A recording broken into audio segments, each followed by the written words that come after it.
पिछले वीडियो में हमने यूनिट 3 के ऑलमोस्ट पार्ट कंप्लीट कर लिए थे। इस वीडियो में हम कुछ इंपॉर्टेंट पॉइंट्स और देख लेते हैं और जिसमें हमारा यूनिट 3 पूरी तरह से कंप्लीट हो जाएगा। Hello students, you most welcome. हम इस वीडियो में देख रहे हैं कंप्यूटर सिस्टम के कार्य क्षमता की माप, मतलब कि measuring the performance of computer system. देख लेते हैं कि कौन कौन से हम माप यूज़ करते हैं जब कंप्यूटर सिस्टम परफॉर्म करता है उस समय। ठीक है,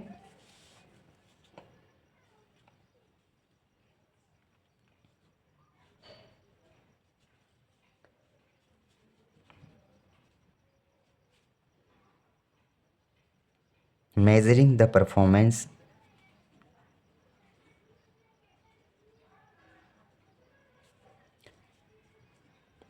of a computer system।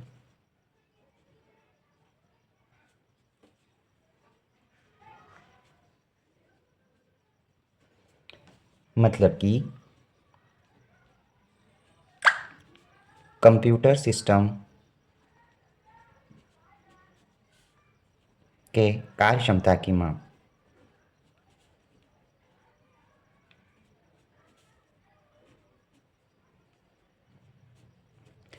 देखना है कि यहाँ पे कौन कौन से हम माप यूज़ कर सकते हैं। तो एक होता है थ्रूपुट।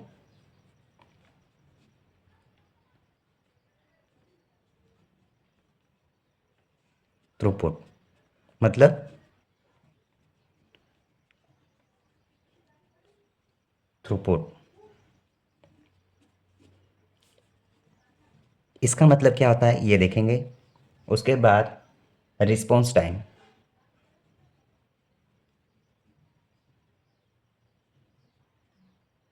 रिस्पॉन्स टाइम और फिर टर्न अराउंड टाइम।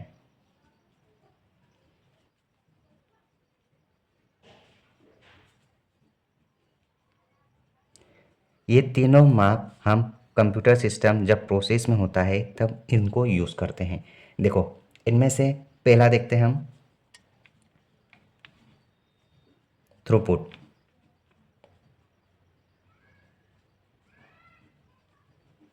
देखो, थ्रूपुट क्या होता है, जैसे कि किसी भी समय कंप्यूटर के द्वारा जो प्रोसेस होता है उन प्रोसेसों की संख्या थ्रूपुट कहलाती है। मतलब हम लिख सकते हैं प्रोसेसों की संख्या की संख्या थ्रूपुट कहलाती है। हम इसकी एक डेफिनेशन बना सकते हैं, प्रति इकाई समय में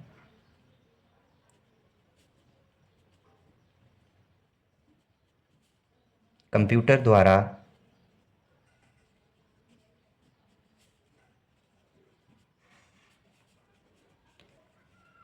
पूर्ण किए, एग्जीक्यूट किए, संपादित किए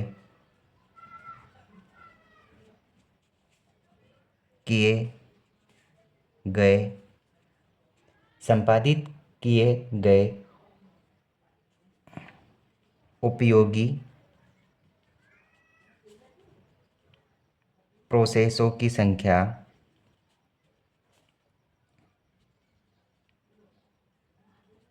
थ्रूपुट कहलाती है।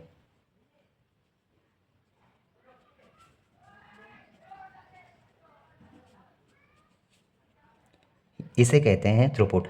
अब इसका मतलब ये हुआ कि प्रोसेसर की संख्या जितनी अधिक होगी उतना ही यहाँ पर काम बढ़िया होगा, बेहतरीन होगा। ठीक है, ये हम समझ सकते हैं। ये कह सकते हैं कि थ्रूपुट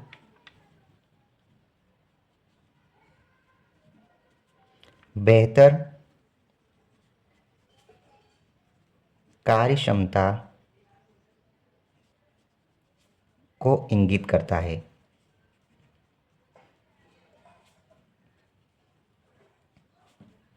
मतलब कि थ्रूपुट की संख्या जितनी ज़्यादा होगी, संख्या जितनी ज़्यादा होगी,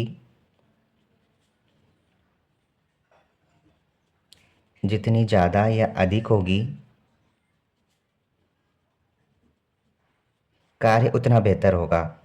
कार्य उतना बेहतर होगा, ये हम बोल सकते हैं। दूसरा हम देखते हैं रिस्पॉन्स टाइम किसे कहते हैं। सेकेंड पॉइंट,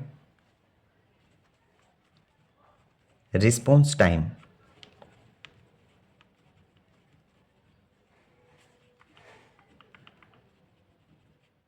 रिस्पॉन्स टाइम किसे कहते हैं? देखो, जब भी प्रोसेसिंग होता है तो थोड़ा थोड़ा समय सभी कामों में लगता है।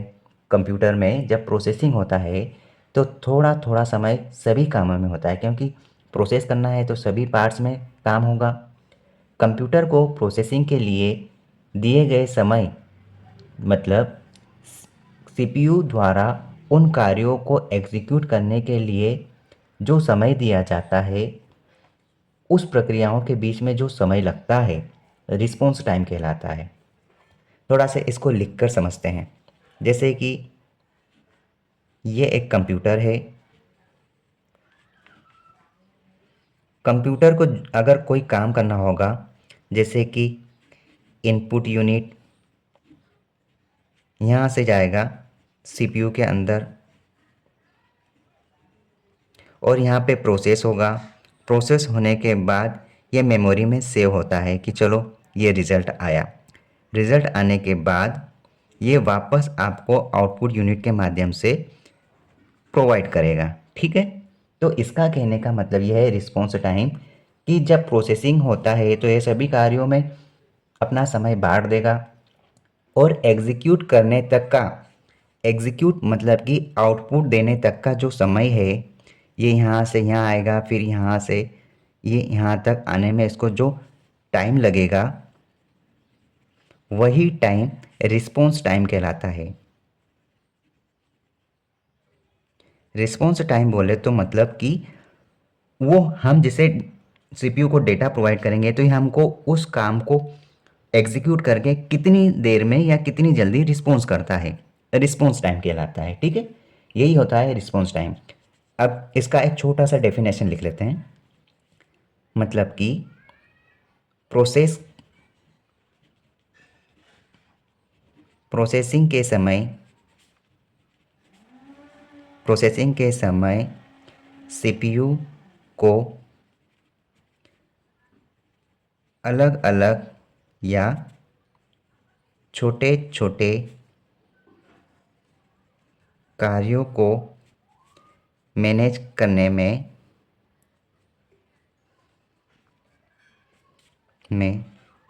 समय लगता है।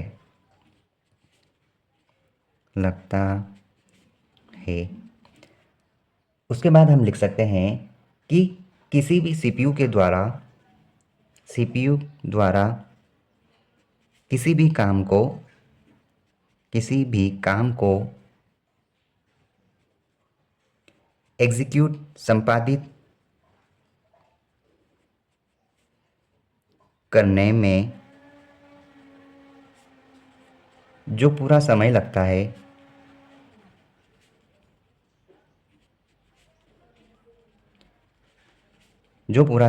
है, वही रिस्पॉन्स टाइम कहलाता है।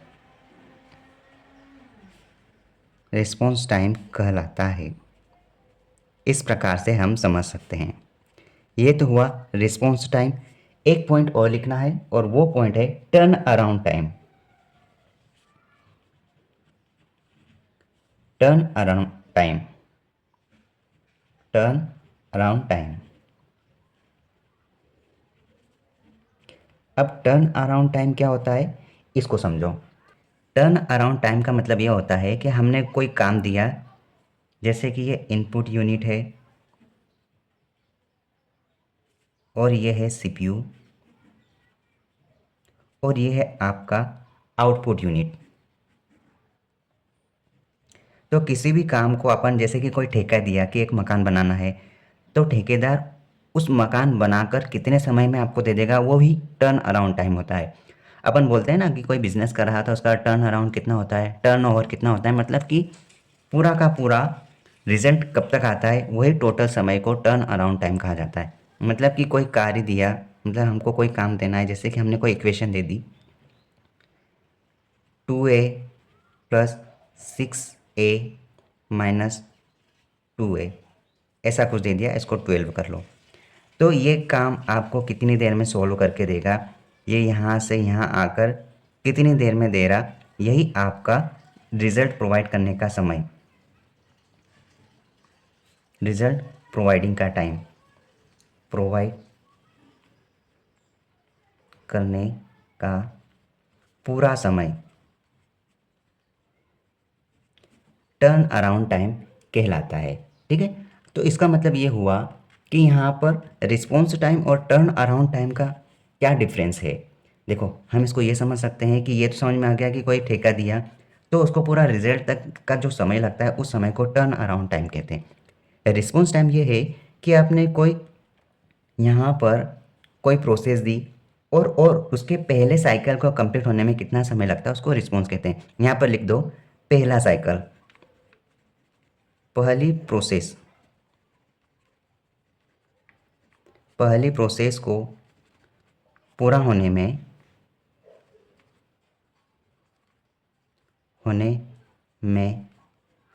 जो समय लगता है, यहाँ पर पहली प्रोसेस में जो समय लगता है उसको रिस्पॉन्स टाइम कहते हैं, और यहाँ पर पूरा का पूरा रिजल्ट मिलने में जो समय लगता है उसी ही हम यहाँ पर टर्न अराउंड टाइम कहते हैं। ठीक है, अब आपको समझ में आ गया होगा। अब देखो, जब बेहतर कार्य होना होगा उस समय हमको यहाँ पर रिस्पॉन्स टाइम कम चाहिए, क्योंकि रिस्पॉन्स टाइम कम होगा तभी तो जल्दी से काम होगा। अगर रिस्पॉन्स टाइम ही ज़्यादा लग रहा है मतलब कि काम स्लो हो रहा है, और टर्न अराउंड टाइम भी हमें यहाँ पर कम चाहिए, तभी हमको रिजल्ट जल्दी जल्दी मिलेगा, है ना। मतलब कि बेहतर कार्य क्षमता के लिए टर्न अराउंड टाइम कम होना चाहिए, और यहाँ पर भी बेहतर कार्य क्षमता के लिए रिस्पॉन्स टाइम कम होना चाहिए। ये हमने देखा थ्रूपुट, रिस्पॉन्स टाइम और टर्न अराउंड टाइम। ठीक है, ये हमने क्लियर कर लिया। अब कुछ छोटे छोटे पॉइंट्स है उसको भी जल्दी से कंप्लीट कर रहे हैं।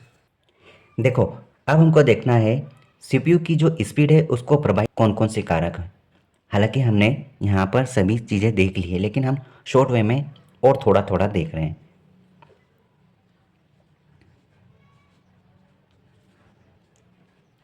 सीपीयू की गति को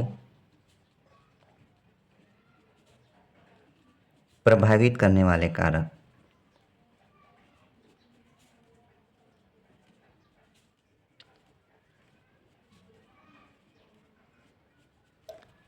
हम क्या लिख सकते हैं, affecting factors affecting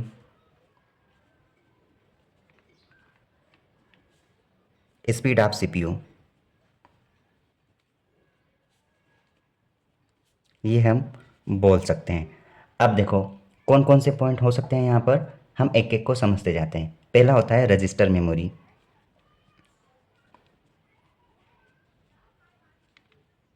register memory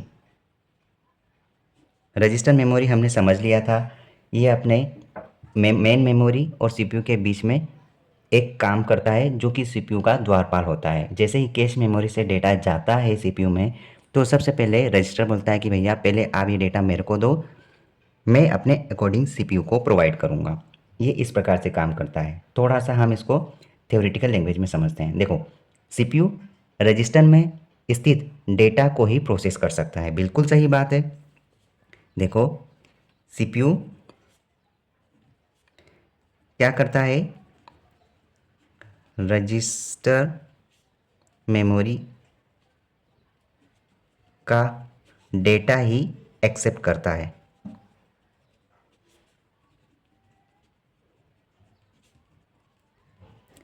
CPU कभी भी डायरेक्ट किसी भी मेमोरी से डेटा नहीं लेगा। सीपीयू किसी से भी डायरेक्ट डेटा नहीं लेता है। हम कह सकते हैं कि रजिस्टर सीपीयू का द्वारपाल है। रजिस्टर सीपीयू का द्वारपाल है, ये आप ध्यान रखना। ठीक है, ये है हमारा रजिस्टर का काम। सीपीयू में रजिस्टर की संख्या या फिर आकार जितना ज़्यादा होगा, सीपीयू के प्रोसेस की गति भी उतनी ही ज़्यादा होती है। अब इसका मतलब क्या हुआ कि भैया सीपीयू तो हो गया मैनेजर, सीपीयू में जैसी स्पीड होगी, जैसी आकृति होगी, मतलब कि रजिस्टर में जैसी स्पीड होगी या जैसा उसका आकार होगा, सीपीयू उतना ही बेहतरीन परफॉर्मेंस देगा। रजिस्टर जितना स्पीड या फिर आकार रखेगा उतना ही सीपीयू अच्छा या तेज गति से प्रोसेस करेगा।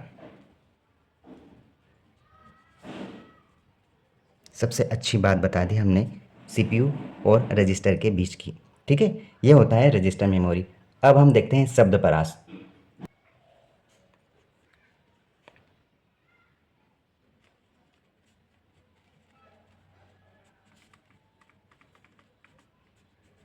शब्द परास, इसको क्या बोल सकते हैं? Word length. ठीक है, वर्ड लेंथ क्या होता है? मतलब कि शब्द परास बाइनरी अंकों की वो संख्या होती है जो कंप्यूटर एक बार में प्रोसेसिंग के लिए लेता है। यह बाइनरी अंक कौन कौन से? 0 1, 0 और 1 की वह संख्या है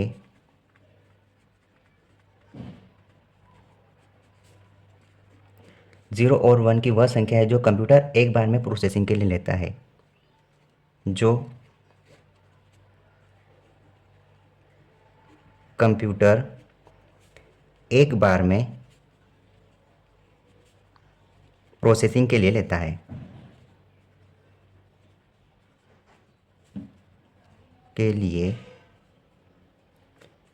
है, यही आपका शब्द परास कहलाता है। ठीक है, शब्द परास अधिक होने से कंप्यूटर की स्पीड बढ़ती है, क्योंकि एक बार में ले रहा था, मतलब कि सबसे ज़्यादा स्पीड के लिए शब्द परास अधिक होना चाहिए। वर्ड लेंथ अधिक होने पर प्रोसेसिंग की स्पीड बढ़ती है।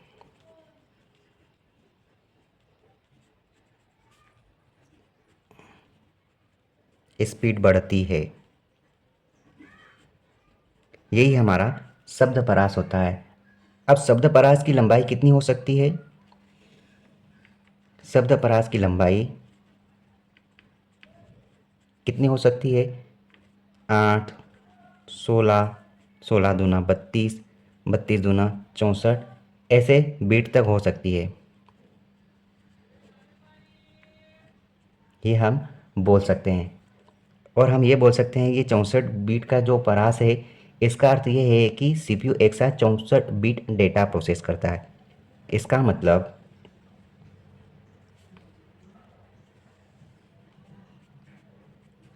सीपीयू 64 बीट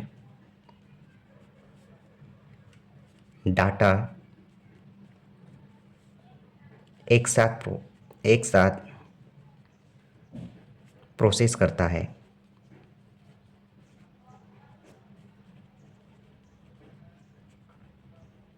ये हुआ हमारा शब्द परास। अब देखते हैं हम कैश मेमोरी। कैश मेमोरी के बारे में तो हमने बेहतरीन तरीके से देख लिया है, लेकिन और छोटे से तरीके से देख लेंगे।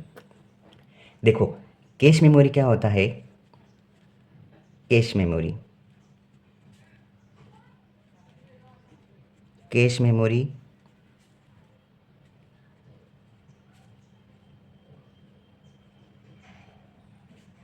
देखो, कैश मेमोरी क्या होता है? देखो, जब हमको रैम या रोम से डेटा सीपीयू तक पहुंचाना है, तो हमको सबसे पहले डेटा कैश मेमोरी को देना होगा। कैश मेमोरी एक प्रकार से बफर का एक बैग का काम करती है, जो डेटा को यहाँ से यहाँ तक पहुँचाता है और यहाँ से रिज़ल्ट मिलता है तो वापस प्रोवाइड करने का काम होता है। मतलब बैग का काम करता है, जो झोला भर के यहाँ से सीपीयू तक ले जाएगा। ठीक है, तो हमें यहाँ पर रैम से इनपुट यूनिट से जो डेटा मिलेगा वो कैश मेमोरी सीपीयू तक पहुँचाने का काम करता है। और सीपीयू तक पहुँचाने के लिए कैश मेमोरी को अपनी स्पीड अच्छी रखना होगी, तब जाके सीपीयू तक जल्दी से पहुँचेगा और सीपीयू प्रोसेस करके आउटपुट रिजल्ट देगा। बस यही काम है। तो हम इसको थ्योरेटिकल पार्ट में लिख लेते हैं कि कैश मेमोरी सीपीयू से सीधा जुड़ा होता है। यह सीपीयू से डायरेक्ट कनेक्ट होता है। कनेक्ट होता है कैसे? ऐसा बना होता है, छोटा सा हम बना रहे हैं। ये है कैश मेमोरी और ये है आपका सीपीयू, सीपीयू। अब देखो, सीपीयू तक जाने के लिए पहले रजिस्टर आता है। ये है रजिस्टर, ठीक है, ये एक्सेप्ट करेगा, उसके बाद ही ये रजिस्टर इसको देगा। बस एक छोटा सा डायग्राम आप ध्यान रखो। डायरेक्ट कनेक्ट होता है या फिर इसके डेटा स्थानांतरण की गति जितनी अच्छी होगी, कैश मेमोरी का आकार जितना बड़ा होगा, सीपीयू की स्पीड भी उतनी अच्छी होगी। मतलब कि देखो, सीपीयू किस पर भी डिपेंड है, क्योंकि ये जितनी जल्दी इसको डेटा ला के देगा उतनी जल्दी सीपीयू रिजल्ट डिक्लेयर करेगा।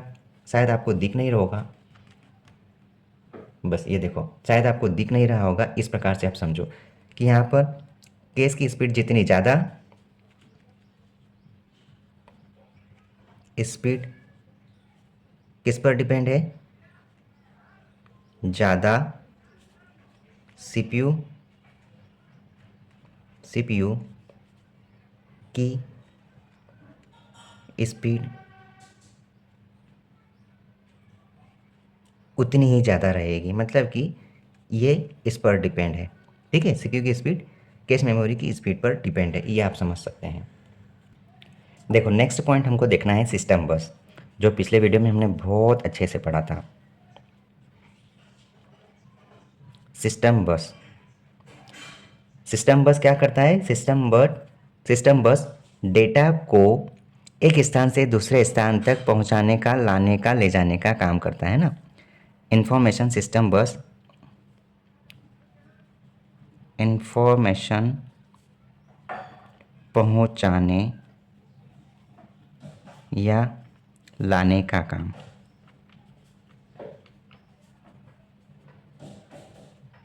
करता है। कहाँ से? एक स्थान से दूसरे स्थान, एक स्थान से दूसरे स्थान तक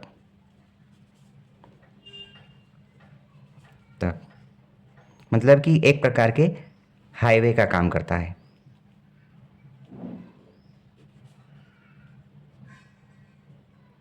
इसी के माध्यम से डेटा आता है और जाता है, मतलब उड़ के भी जाएगा तो चल के भी जाएगा, तो इसी रोड से जाएगा, है ना, सिस्टम बस के अकॉर्डिंग ही जाएगा। ठीक है, ये होता है। अब सीपीयू की गति को ये प्रभावित करता है, जितनी जल्दी पहुंचाएगा उसके लिए यह हाईवे अच्छा होना चाहिए, मतलब कि व्यवस्थित होना चाहिए। मतलब कि बस की चौड़ाई सीपीयू को प्रभावित करती है, इसकी चौड़ाई अच्छी होना चाहिए, इतना ज़्यादा डेटा जाएगा। यदि सिस्टम बस की चौड़ाई 32 बीट है, चौड़ाई की बात कर रहे हैं, एग्जाम्पल, अगर चौड़ाई 32 बीट है, इसका अर्थ है कि कंप्यूटर बस में 32 तार है। इसका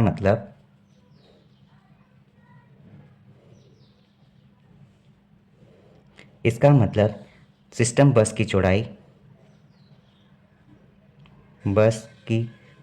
में 32 तार है, ये आप बोल सकते हैं। इसका मतलब क्या हुआ कि कंप्यूटर बस में 32 तार है। हम ये समझ सकते हैं कि प्रोसेसर एक साथ 32 बिट डेटा आदान प्रदान कर रहा है। मतलब यहाँ पर प्रोसेसर एक साथ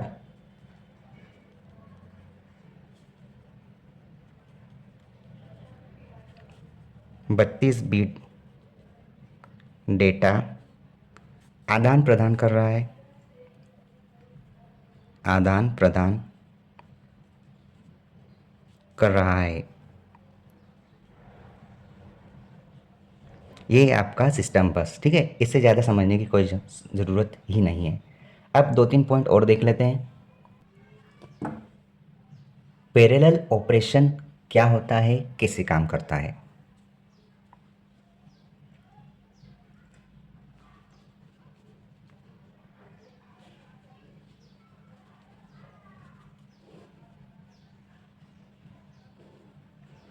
पैरेलल ऑपरेशन मतलब कि समांतर गणना।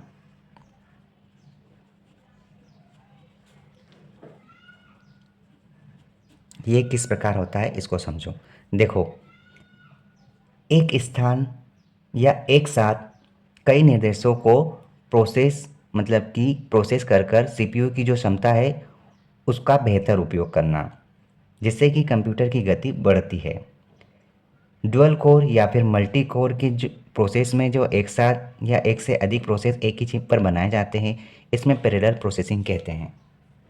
देखो, पैरेलल ऑपरेशन किसको कहेंगे, मतलब कि जो भी ऑपरेशन होंगे, मतलब कि हम क्या बोल सकते हैं, दोनों काम, दो या दो से अधिक काम, दो या दो से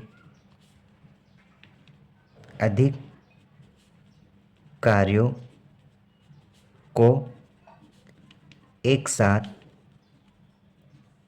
पूर्ण करना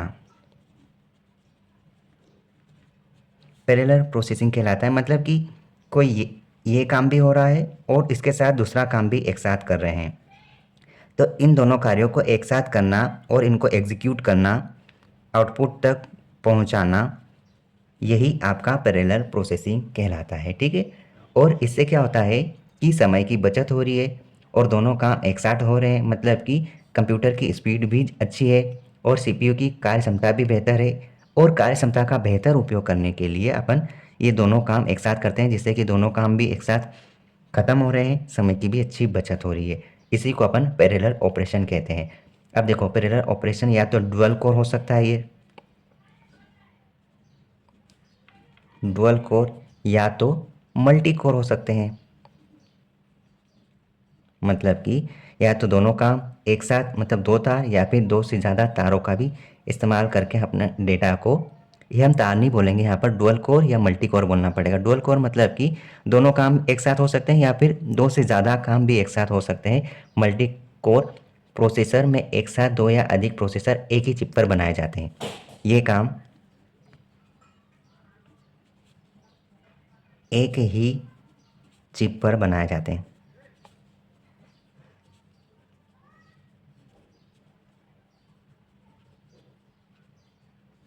एक ही चिप पर बनाए जाते हैं, मतलब कि प्रोसेसर है ना, प्रोसेसर की बात कर रहे हैं। इसमें पैरेलल प्रोसेसिंग का प्रयोग होता है और जिसके कारण हम सीपीयू की कार्य क्षमता में वृद्धि करते हैं, कार्य क्षमता में वृद्धि होती है, बस यही सीधी सी बात है। अगला पॉइंट देखो, सीपीयू और अन्य उपकरणों के बीच समन्वय। सीपीयू एवं अन्य उपकरणों के मध्य समन्वय, हम बोल सकते हैं integration between CPU and peripherals.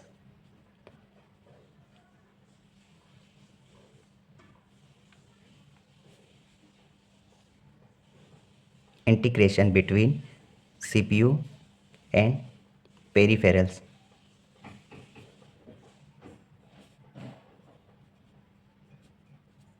देखो, जनरली हम क्या करते हैं, सीपीयू है ना, हाई स्पीड में काम करता है, तो अन्य उपकरणों को धीमा होने से कंप्यूटर की गति भी प्रभावित होती है, ये हम बोल सकते हैं। समन्वय कैसा होता है कि सीपीयू के साथ अन्य उपकरण भी अटैच होते हैं, अदर डिवाइस भी अटैच होते हैं। इन डिवाइसों की स्पीड अच्छी होना चाहिए,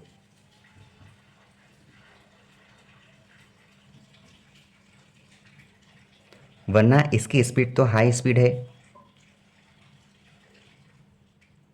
अगर इसकी स्पीड अच्छी है और इसकी स्पीड कम है डिवाइस की, तो ये ओवरऑल रिस्पॉन्स टाइम ज़्यादा लगाएगा। उसके बाद टर्न अराउंड टाइम वो भी ज़्यादा लगेगा।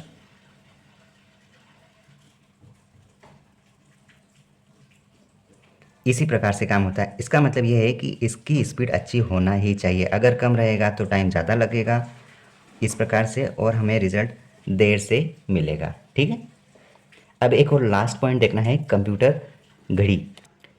सिस्टम क्लॉक को समझते हैं और हमारा चैप्टर कंप्लीटली एंड है। सिस्टम क्लॉक मतलब कंप्यूटर की घड़ी।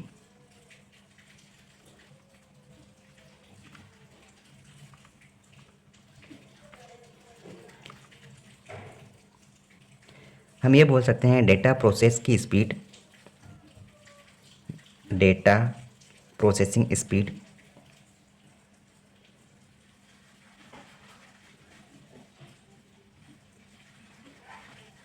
डिपेंड्स अपॉन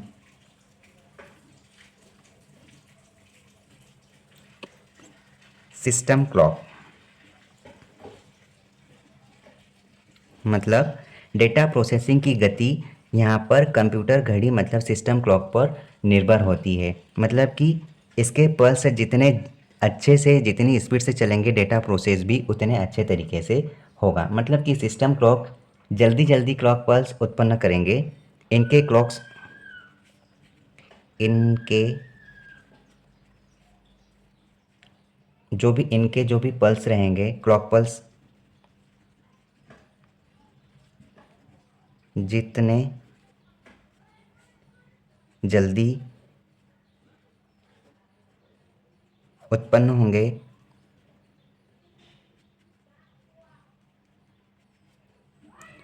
उतना जल्दी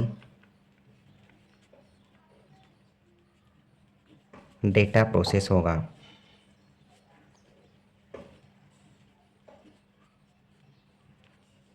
होगा बस यही है क्लॉक पल्स का मेन काम। ठीक है, अपन बोल सकते हैं कि एक मापदंड के अनुसार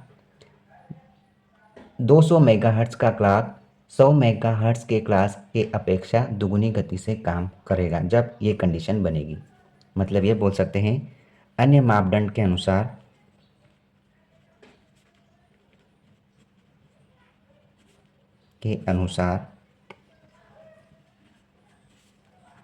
200 मेगाहर्ट्ज का क्लॉक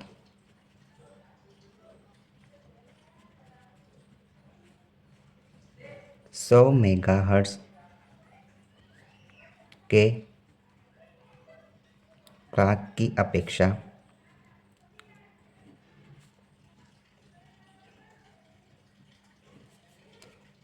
ये दुगुना काम करेगा।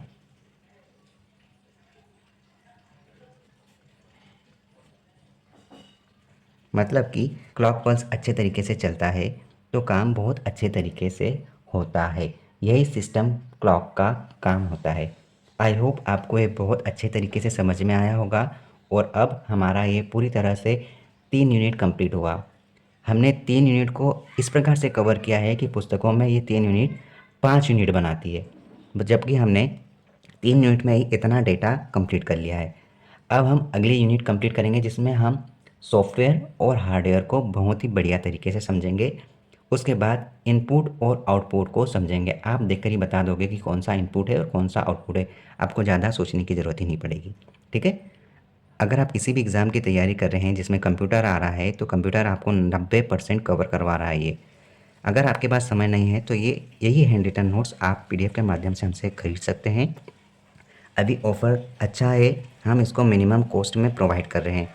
अभी हमारे पास लगभग 650-700 बच्चों के अंतराल में खरीद चुके हैं।